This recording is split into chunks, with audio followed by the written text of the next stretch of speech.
Everyone, आप सभी का स्वागत है स्टडी आईएएस एग्ज़ाम के चैनल पे। ये वाला मेरा वीडियो हिंदी में रहेगा और मैं अभी ज़्यादातर वीडियो अब हिंदी में ही बनाऊंगा, जिससे कि थोड़े लोगों तक मेरी रीच और अच्छी हो जाए।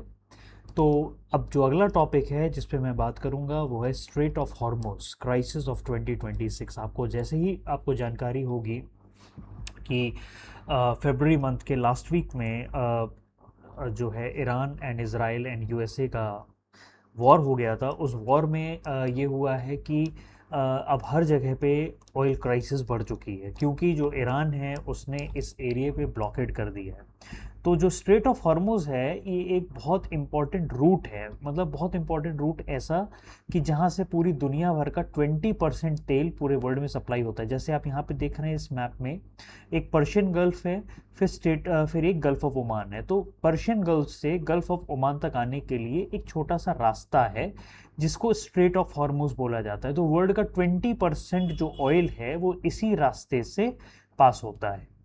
अब आपको बताते हैं कि स्ट्रेट ऑफ हॉर्मुज़ जो है उधर से क्या क्या होता है। Around 15 million barrel of oil हर दिन उस रास्ते से पास होता है। 34% of the seaborne oil trade उसी रास्ते से होता है, और 20% of the global LNG trade, liquefied natural gas का ट्रेड भी उसी रास्ते से होता है। अब स्ट्रेट ऑफ हॉर्मुज़ एक तरीके से मैं आपको दोबारा बताना चाहूँगा कि ये पर्शियन गल्फ और गल्फ ऑफ ओमान दोनों को कनेक्ट करती है, एक समुद्री रास्ता है, ठीक है। और फिर ये कनेक्ट करके गल्फ ऑफ ओमान से वो अरेबियन सी में जुड़ जाती है। इस रास्ते से बहुत सारे कंट्रीज़ हैं, जैसे Iran, Oman, UAE, Saudi Arabia, Kuwait, कतार, इराक अपना अपना तेल और गैस इसी रास्ते से ट्रांसपोर्ट करते हैं। तो अब क्राइसिस क्या हुआ है? क्राइसिस ये हुआ है कि जब वेस्ट एशिया में वॉर हुआ, जिसमें ईरान, इजराइल और यूएसए ने अटैक किया, तो उससे पूरी दुनिया की शिपिंग जो है वो खतरे में आ गई, क्योंकि उसी रास्ते से बहुत बड़ा शिपिंग रूट है, बहुत सारी चीज़ें हैं, वो उसी सब रास्ते से होता है। अब इस रास्ते में क्या हो रहा है? टैंकर अटैक्स हो रहे हैं, ड्रोन थ्रेट्स हो रहे हैं, माइनिंग रिस्क हो रहा है। ईरान ने इस पूरे रास्ते को ब्लॉक करके रखा हुआ है। शिपिंग कंपनीज जो हैं वो उन्होंने अपने इस रास्ते को यूज़ करना मना कर दिया है, और अगर आपको इस शिप को अपने इस रास्ते से लेके जाना है तो बहुत ज़्यादा इंश्योरेंस का भी पैसा मांग रहे हैं। ऑयल और गैस का पूरा शिपमेंट ब्लॉक हो चुका है। ग्लोबल अनसर्टेनिटी इसकी वजह से आती जा रही है। डिप्लोमेटिक एफर्ट किए तो जा रहे हैं, लेकिन वो भी ज़्यादा कारगर नहीं है। अब जैसे मैंने आपको बताया है कि इसके मेजर इंपोर्टर्स कौन है, जो इस रास्ते से तेल आता है उसके सारे मेजर इंपोर्टर्स कौन है? चाइना है, इंडिया है, जापान है, साउथ कोरिया है, यूरोप है। तो countries which are most dependent are the Gulf exporter and Asian importers, और इसकी हाईली स्ट्रैटेजिक इंपॉर्टेंस है, क्योंकि यहीं से हाईएस्ट एनर्जी पूरे वर्ल्ड में सप्लाई होती है, और ये बहुत बड़ा चोक पॉइंट हो जाएगा। अगर इस चोक पॉइंट में कुछ हुआ, स्ट्रेट ऑफ हॉर्मुज़ बंद हुआ या स्लो हुआ, तो उससे पूरे वर्ल्ड में क्रूड ऑयल के प्राइसेस बढ़ जाएंगे, नेचुरल गैस के प्राइसेस बढ़ जाएंगे, बिजली के प्राइसेस बढ़ जाएंगे। ट्रेड और शिपिंग को क्या होगा कि जो शिप आ रहे हैं उनको धीरे रेंट, मतलब धीरे आ पाएंगे, जल्दी नहीं आ पाएंगे। फ्रीट चार्जेस, जो शिप का जो किराया होता है वो बढ़ जाएगा, सप्लाई चेन का डिसरप्शन हो जाएगा, इंश्योरेंस प्रीमियम बढ़ जाएंगे।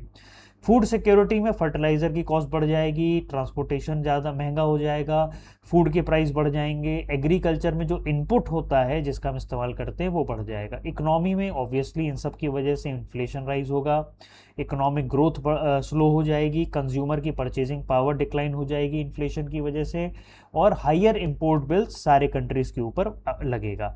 अब इसमें सबसे इम्पॉर्टेंट क्या है कि इंडिया को सबसे बड़ा इम्पैक्ट क्या है, क्योंकि देखो इंडिया 80% अपने ऑयल पे डिपेंडेंट रहता है बाहर पे।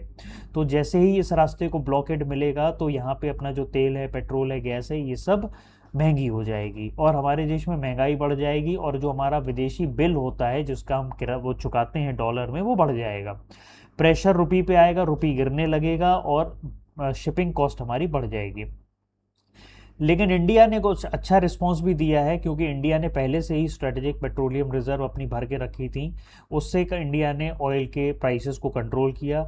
इंडिया ने और जगहों पे जाके अपने ऑयल और गैस के सोर्सेज को बढ़ाया, जैसे डाइवर्सिफाई किया। इंडिया ने सोलर एनर्जी मिशन चलाया, इंडिया ने ग्रीन हाइड्रोजन मिशन चलाया, इंडिया ने न्यूक्लियर एनर्जी का एक्सपेंशन किया। तो ये सब चीज़ें हैं। वो हमारा लॉन्ग टर्म ग्लोबल इम्प्लीकेशन इस चीज़ का क्या हो सकता है, वो है कि एक्सेलरेटेड एनर्जी ट्रांजिशन, मतलब ज़्यादा से ज़्यादा इन्वेस्टमेंट सोलर, विंड या न्यूक्लियर में किया जाए, ग्रीन हाइड्रोजन में किया जाए, क्लीन एनर्जी में किया जाए। अपने अपने देशों में लोगों को स्ट्रैटेजिक ऑयल रिजर्व बनानी चाहिए और अपने एक इमरजेंसी ऑयल रिजर्व सबके पास होनी चाहिए। नए नए रूट्स और तलाशने चाहिए जिससे कि इस रास्ते को बाईपास किया जा सके। ओवरलैंड कॉरिडोर्स, अंडर वाटर सी पाइपलाइंस, एलएनजी टर्मिनल्स बनाने चाहिए। मिलिट्री को बिल्डअप भी ऐसी जगहों पे करना चाहिए जिससे कि कोई भी इस रास्ते को अननेसेसरली ब्लॉक ना करे। Global economic risk, persistent high oil prices, inflation, ये सब उसको बढ़ाता है, तो हमें इसको कंट्रोल करना बहुत ज़रूरी है। अब जैसे आप यहाँ देखिए, इंडिया को तो रिस्क बहुत ज़्यादा है, चाइना को तो और ज़्यादा रिस्क है, जापान को भी हाई है, साउथ कोरिया को भी रिस्क बहुत ज़्यादा है, यूरोप का थोड़ा मॉडरेट है, और यूएसए का मार्केट एंड सिक्योरिटी इम्पैक्ट्स है। तो इससे ये होगा, अगर स्ट्रेट ऑफ हॉर्मुज बंद होगा या स्लो हो जाएगा तो उस पर पर बैरल का प्राइसेस $100 तो ऑलरेडी क्रॉस कर चुका है। ये बताया जा रहा है कि ये $200 भी क्रॉस कर सकता है। If the strait of Hormuz is disrupted for a longer time, the people is believing that it may cost $100 more, like it will be more than $100 per barrel or even higher and it will create again volatility in the energy market. अब tankers delay होंगे, roots भी लंबे हो जाएंगे, insurance cost बढ़ जाएगी। तो ये इस सब तरीके से चीज़ें से हमारे पूरे स्ट्रेट ऑफ हॉर्मुज के ब्लॉकेट की वजह से हमें ये प्रॉब्लम आ सकती है। तो हम लोग को क्या करना चाहिए, लॉन्ग टर्म ग्लोबल इम्प्लीकेशन हम लोग को इसको देख के चलना चाहिए। अब इससे यूपीएससी के क्या क्वेश्चन बनेंगे कि why strait of Hormuz consider the world most important maritime check port. दूसरा, analyse the economic implication of the disruption in the strait of Hormuz. Discuss the impact of geopolitical conflict in West Asia on the global energy security. How can India reduce is vulnerability to disruption in the strait of Hormuz. तो ये सारे question UPSC के हिसाब से बन सकते हैं। तो स्ट्रेट ऑफ हॉर्मुज एक बहुत ही छोटा और बहुत ही पतला रास्ता है, लेकिन उसका वर्ल्ड ऑयल एंड गैस में बहुत बड़ा शेयर है।